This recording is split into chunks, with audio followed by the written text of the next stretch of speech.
but Kingpin's art is subjective.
Sen bakmadan önce açmazmış çiçekler, kurakmış denizler. Sen bakmadan önce çok da bir şey istemem, yanımda ol. olsan yeter. Bir de aylardanmayız. Hayal kurmalıyız, bir bahçe, iki sandalye, iki içecek, bir de sen. Dünyanın en ücra yerindeyiz sahiden. Bir bahçe, iki sandalye, iki içecek, bir de sen. Dünyanın en ücra yerindeyiz sahiden. Ha, ha. Dünyanın en ücra yerindeyiz sahiden. Ha. Dünyanın en ücra yerindeyiz. Bitmesin dedim, kalsın istedim bu an fotoğraflarda. Baktığım zaman oldun yana yana tüm ışıklar. Derdim olmalı benim sevdiğim her an, derdim olmalı. Meşki harladım, son duraklarım sana, hep sana varmalı.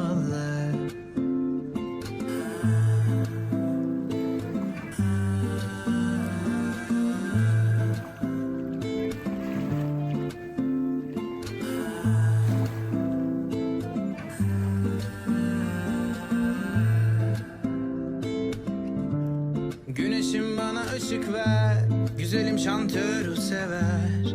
Bir de aylardanmayız, hayal kurmalıyız. Bir bahçe, iki sandalye, iki içecek, bir de sen. Dünyanın en ücra yerindeyiz sahiden. Bir bahçe, iki sandalye, iki içecek, bir de sen. Dünyanın...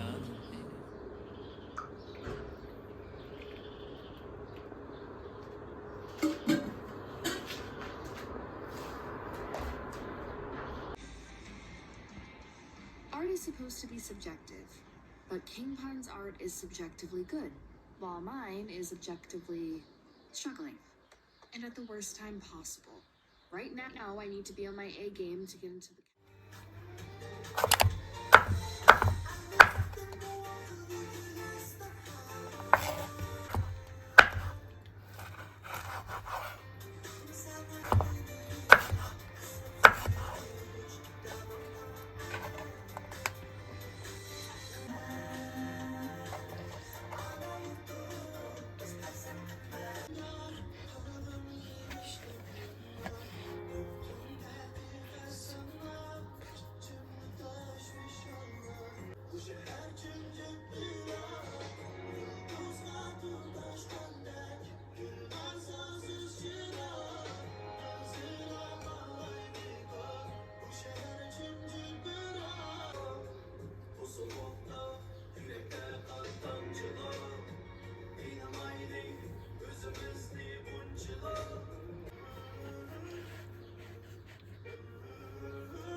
Suraj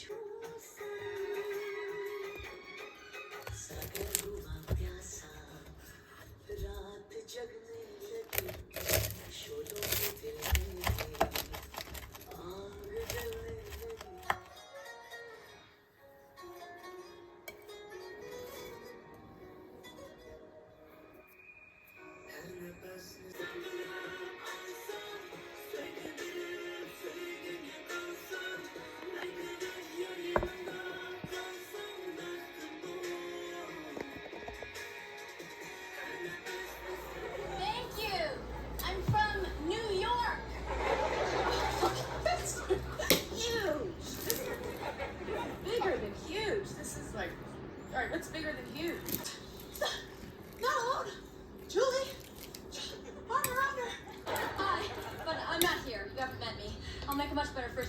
tomorrow when I